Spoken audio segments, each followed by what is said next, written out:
Francis M. Frank Warner, April 5, 1903 – February 27, 1978, was an American folk song collector, singer, musician, and YMCA executive. He and his wife Anne Warner, born Elizabeth Anne Locher, October 18, 1905 – April 26, 1991, collected and preserved many previously unpublished traditional song versions from the eastern United States, including Tom Dooley, He's Got the Whole World in His Hands, The Days of 49, and Gilgarrah Mountain, a New Hampshire version of the song more widely known as Whiskey in the Jar. Early life. Frank Warner was born in Selma, Alabama, and grew up in Jackson, Tennessee and Durham, North Carolina. He attended Duke University, and was president of the university's Glee Club. As a student of pioneer song collector Professor Frank C. Brown, he developed his interest in traditional folk music, and made his public singing debut to accompany a lecture by Brown at the North Carolina State Fair in Raleigh in 1924. He graduated in 1925 and continued his studies at the School of Social Work at Columbia University in New York City before deciding to work for the Young Men's Christian Association and joining the YMCA training school. He continued to perform occasionally, singing and playing guitar and banjo, and began spending vacations collecting folk songs. He started work at the YMCA in Greensboro, North Carolina, in 1928, before moving to work in New York City in 1931. Marriage and song collecting. He married Missouri-born Anne Locher in New York in 1935. She had studied literature at Northwestern University before working as a secretary in New York. The couple lived in Greenwich Village, in a literary community among friends including Stephen Vincent Bennett, Carl Kalmer, Marianne Moore, Clifton Fay Demon, and DuBose Hayward. They continued to spend their vacations traveling in rural parts of the eastern United States, including the Adirondacks, the Appalachians and New England, as well as in eastern Canada, to obtain folk material. Most of their material was collected in upstate New York and in North Carolina. Between 1938 and 1969, Anne and Frank Warner recorded over 1,000 traditional songs and stories. On their travels they met and recorded singers including Yankee John Galosha, Frank Prophet, Lena Bornfish, Lee Monroe Presnell, and Sue Thomas. In 1938 they met traditional Appalachian dulcimer maker Nathan Hicks and his son-in-law Frank Prophet in Beech Mountain, North Carolina, and recorded Prophet's performance of the song Tom Dooley, using a wooden banjo made for him by Hicks. Warner later began performing the song, which became an international hit in the 1950s in recordings by both the Kingston Trio and Lonnie Donegan. The Warners collected He's Got the Whole World in His Hands from Sue Thomas at Nags Head, North Carolina. As non-professional collectors, they had no outside financial help, and often recorded only short extracts of songs, with Anne Warner transcribing the remainder manually using shorthand.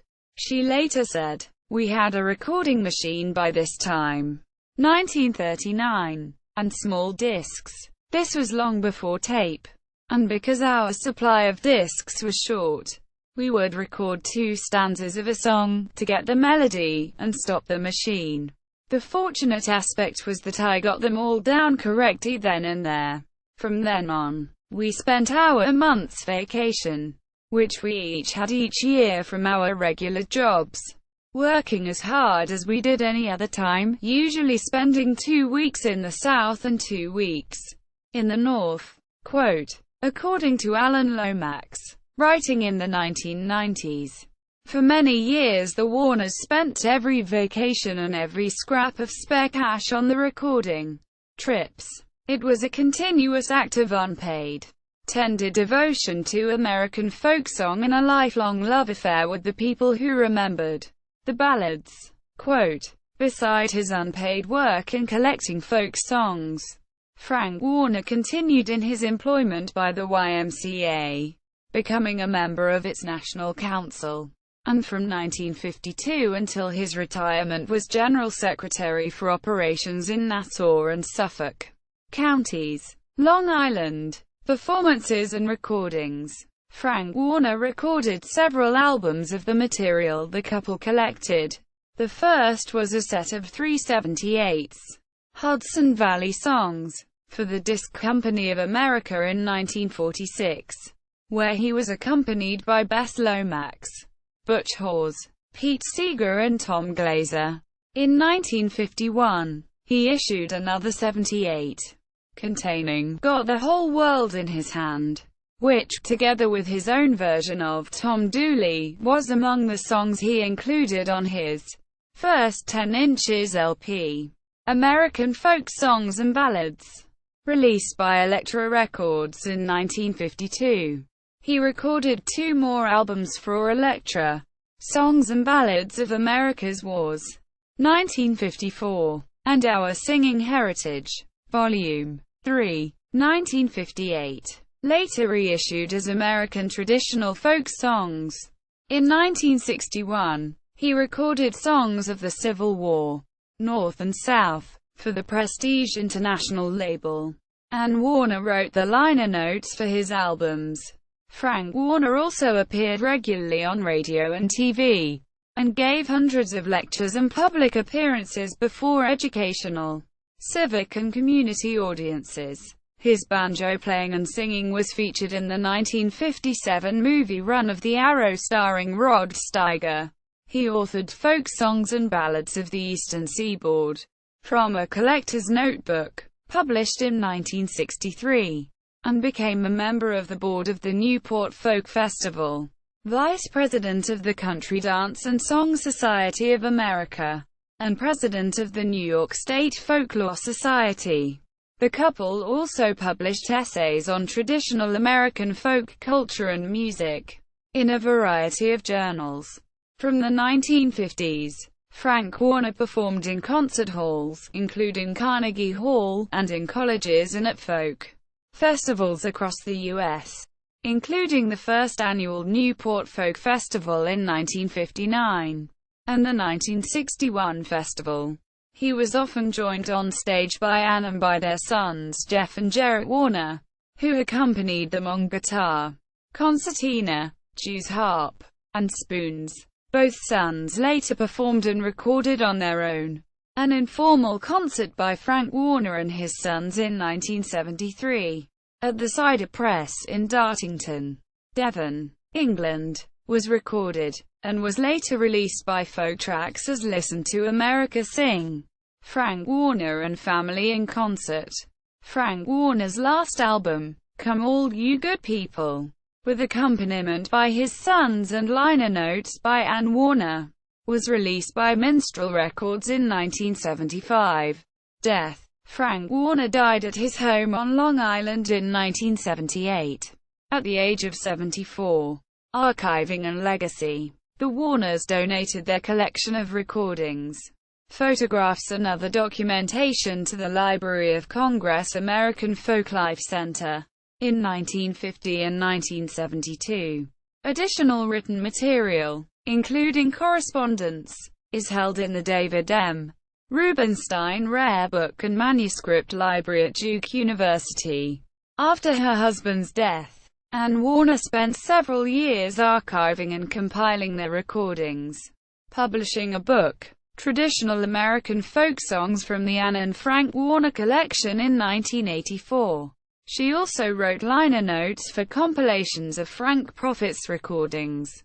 Ann Warner died in 1991 at the age of 85. Collections of the Warners' field recordings, co-produced by Jeff and Jarrett Warner, were released by Appleseed Recordings in 2000 as Music from the Ann and Frank Warner Collection. Volume 1. Her Bright Smile Haunts Me Still, and Volume 2. Nothing Seems Better to Me. The music of Frank Prophet in North Carolina. Jeff and Jarrett Warner also produced From the Mountains to the Sea, a 2-hour multimedia presentation on the lives of Anne and Frank Warner and their collecting activities. Discography: Hudson Valley Songs, 3x78 album. Disc: 1946, American Folk Songs and Ballads. 10 inches LP. Elektra, 1952, Songs and Ballads of America's Wars. 10 inches LP. Elektra, 1954, Our Singing Heritage. Volume 3. Elektra, 1958, Songs of the Civil War. North and South. Prestige International. 1961, Come All You Good People. Minstrel. 1976, Frank and Anne Warner. 1999, Folk Alliance International Lifetime Achievement Award recipient. Video. Jeff Warner website. Jarrett Warner website.